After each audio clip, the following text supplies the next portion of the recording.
Bonjour tout le monde, c'est H31, bienvenue dans cette nouvelle vidéo critique. Aujourd'hui, on se retrouve pour parler du film Peaky Blinders l'Immortel qui est sorti aujourd'hui, à l'heure où je vous parle, sur Netflix. C'est un film qu'on a attendu pendant pas mal d'années. C'est un film qui du coup est censé terminer l'arc de la série culte Peaky Blinders. Il y a du bon, il y a du mauvais dans ce film. On va en parler de ça dans cette vidéo. Mais avant qu'elle commence, je vous encourage, si la vidéo vous plaît, à la liker, à vous abonner. Je suis vraiment à ça des 700 abonnés. Ça me ferait vraiment plaisir qu'on y arrive. Et sur ce, on va pouvoir passer à la critique. C'est parti. Bon alors Peaky Blinders l'Immortel, moi j'attendais ce film depuis pas mal de temps. Peaky Blinders c'est une série que j'ai toujours beaucoup aimé. Je trouvais que c'était une série qui avait quand même beaucoup de qualité. Je trouve que par exemple les deux premières saisons sont vraiment excellentes. Ensuite ça a baissé un peu en qualité à partir de la saison 3. La saison 4 étant pour moi je pense la pire saison de toute la série. Je trouvais que l'arc était vraiment pas très intéressant sur cette saison 4 avec Adrian Brody. Mais je trouvais que la qualité remontait un petit peu avec la saison 5 que j'avais vraiment beaucoup aimé, qui se basait un peu plus sur un arc politique avec notamment l'arrivée du fascisme en Europe qui était développé à l'époque. On était sur un gros cliffhanger, on attendait la dernière saison qui de base ne devait pas être la dernière saison. La saison 6 aurait dû être l'avant-dernière saison, il y aurait dû avoir une saison 7 pour terminer vraiment la série, mais finalement, avant que la saison 6 sorte, on nous a dit non, finalement la saison 6 sera la dernière de la série et il y aura un film pour conclure l'histoire. Et dès le début je me suis dit oh c'est un peu casse-gueule, les fois où c'est arrivé ça c'était assez décevant et ou un peu anecdotique, hein. C'est-à-dire que par exemple El Camino, le film Breaking Bad à l'époque, ça avait été sympa, mais franchement comparé à Breaking Bad et à Better Call Saul, franchement ça faisait vraiment pas le figure et c'était pas forcément nécessaire, même si c'était intéressant, ça concluait l'arc de Jesse, donc pourquoi pas. Mais là, je trouvais ça un peu casse-gueule. Et on va pas se le cacher, déjà la saison 6 avait vraiment divisé. Il y avait des gens qui avaient beaucoup aimé, d'autres pas du tout. Parce que c'est vrai que c'était très frustrant. Le côté politique qui avait été mis en place dans la saison 5, il a été complètement mis de côté dans cette saison 6. Et c'était assez frustrant, parce qu'on avait attendu longtemps quand même. Et en gros, on était parti sur autre chose. Un arc un peu plus mystique, un peu plus sensoriel. Enfin, je sais pas, il y avait une histoire un peu de fantômes, etc. On essayait de questionner si Tommy Shelby n'était pas en train de perdre la tête avec tous les drames qu'il a vécu. Et c'était assez intéressant. Moi, j'avais bien aimé en fait ce côté un peu spirituel. Et en fait, je trouvais que la non-conclusion de cette saison 6, finalement, avec du recul, je me dis, est-ce que ça aurait pas été la bonne conclusion? Parce que on avait un Tommy Shelby qui se retirait, qui a été un peu reclus. Je me disais, en vrai, ça aurait pu servir de fin. Donc, finalement, non, ça sera pas ça la fin. Parce qu'en vrai, ça aurait quand même frustré beaucoup de gens. Mais est-ce que cette nouvelle fin qu'on nous propose va vraiment ravir les fans? Je ne suis pas sûr.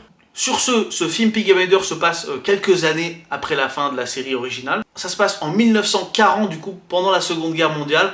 On a Tommy qui, lui, vit reclus. À Birmingham, son fils Duke, incarné par Barry Keoghan, a repris les Peaky Blinders. Et le personnage de Barry Keoghan va, en gros, faire cette alliance avec cet homme incarné par Tim Roth qui travaille en gros pour l'Allemagne nazie. C'est une bonne idée d'avoir intégré cette idée, l'idée qu'en gros l'Allemagne pendant la Seconde Guerre mondiale a essayé de falsifier des millions et des millions de monnaies pour les infiltrer dans le système bancaire anglais pour faire vraiment couler le pays. Et là je trouve que c'est intéressant qu'on passe par l'intermédiaire des Peaky Blinders et de la Seconde Guerre mondiale pour vraiment traiter cette idée.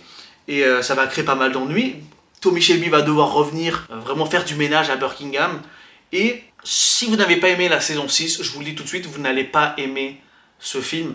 Parce que je trouve que ça reprend vraiment l'ambiance de la saison 6. Donc c'est très spirituel. On a un Tommy Shelby qui est vraiment entre vie et mort. C'est-à-dire qu'il a qu'une envie, c'est de mourir. Mais il saute pas la vie non plus. Il vit perpétuellement avec les morts. Sa fille qui le hante. La mort de Arthur qui finalement... Ça, c'est un truc assez frustrant.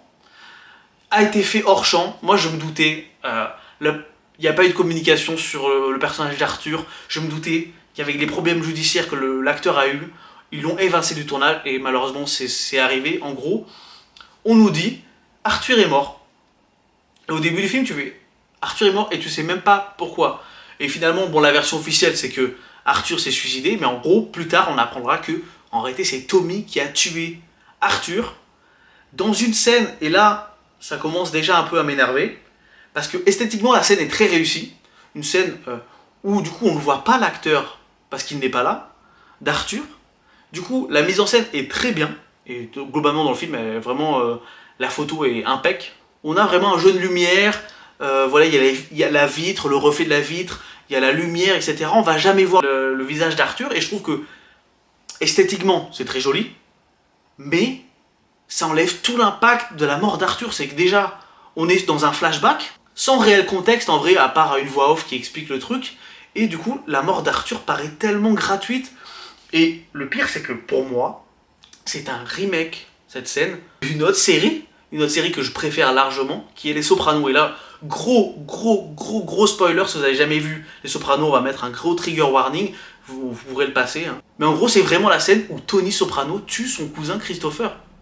Parce que vraiment, ça se passe dans une voiture, les deux personnages, que ce soit Arthur ou Christopher, sont devenus des boulets et des fardeaux pour les deux personnages, donc Tommy et Arthur, et ils le tuent. Sauf que vraiment, le fait qu'on voit pas le visage de Arthur enlève toute l'émotion qu'il pourrait y avoir. Et dans tous les cas, pour moi, ça aurait été quand même un remake de cette scène des Sopranos, qui pour le coup marche 1000 fois mieux dans les Sopranos que dans ce film. Et vraiment ça déjà, ça m'a frustré, vraiment, parce que du coup, en tuant Arthur, on n'a même pas d'arc de rédemption pour le personnage, et ça c'est frustrant, je trouve qu'il le méritait.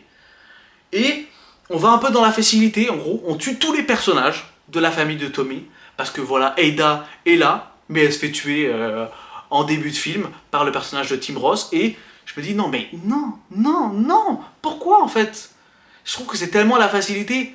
Voilà, bon, maintenant qu'on y est, on va tout spoiler, hein. Tommy meurt à la fin, ça c'est peu étonnant, et du coup tous les personnages qu'on a connus et qu'on a bien aimés dans Peaky Blinders, ils sont tous morts. De manière métaphorique et en termes de sens, c'est assez intéressant parce que ça veut dire que la direction que les Shelby ont pris n'était pas la bonne. Même s'ils ont essayé d'être un peu plus réglo, finalement ça les a menés à leur perte, et je pense que c'est un fardeau que le personnage de Duke, donc le fils de Tommy, va porter pendant longtemps. La mort de Ada, qui était quand même sa tante, ça va le marquer, je pense. Et c'est déjà annoncé, il y aura une autre série Peaky Blinders avec des nouveaux personnages, dont j'imagine que Barry Keoghan sera la tête d'affiche. Et c'est vrai que ce film fait plus office de passation vers une nouvelle génération de Peaky Blinders que réellement une finalité vraiment galvanisante pour les personnages. C'est-à-dire que Tommy qui meurt, bon ben ouais, ok. Mais en vrai, est-ce que ça apporte vraiment quelque chose de très intéressant? De plus que ce que la saison 6 avait dit? Pour moi, pas tellement. Je trouve que la mort d'un personnage, c'est toujours un truc assez simple. Et en vrai, toutes les séries de gangsters, malheureusement, finissent quasiment comme ça. Et du coup, la mort de Tommy, pour moi, n'a même pas vraiment de saveur. C'est pas vraiment triste ni rien. Et c'est dommage, parce que finir comme ça... ça va vraiment déplaire à beaucoup de gens. C'est vrai que c'est pas une fin spectaculaire ni rien. Après, c'est cohérent avec la trajectoire du personnage. Hein. Dès le début, tu sens qu'il n'a pas envie d'être en vie et qu'il préfère rejoindre le monde des morts. Mais la manière dont c'est traité, franchement, je trouve pas ça hyper réussi. Et c'est bien dommage. En vrai, je pense que finalement, ça m'aurait moins déplu que la série et l'arc de Tommy Shelby s'arrêtent sur la saison 6. Parce qu'au moins ça a laissé un peu plus libre cours à notre imagination, et bon, c'est un peu dommage. Donc thématiquement, je trouve que tout paraît un peu rushé. Après, visuellement, c'est toujours hyper bien réussi, la photo est vraiment bonne, on a vraiment des plans très réussis. Le côté mystique, moi j'ai vraiment bien aimé, ça reprenait du coup l'idée de la saison 6, et même musicalement, je trouvais que c'était assez intéressant. On avait au moins 2 reprises de Massive Attack, qui sont issues de cet album, que j'aime beaucoup, c'était Teardrops et Angel, qui colle bien avec la séquence, mais je suis un peu déçu, je vais pas vous le cacher. Bon, malgré tout, je regarderai quand même la future série Peaky Blinders, mais sans grande conviction, parce que je vais pas vous le cacher, je sais pas ce qu'on peut raconter de plus avec l'univers des Peaky Blinders. Tout pour moi a déjà été dit, mais à voir, peut-être que ça sera bien. On essaiera d'en parler quand ça sortira, dans quelques années, donc... on verra bien. Sur ce, dites-moi ce que vous avez pensé du film dans les commentaires. N'hésitez pas du coup à vous abonner et à liker la vidéo. Et sur ce, on se dit à la prochaine. Ciao tout le monde.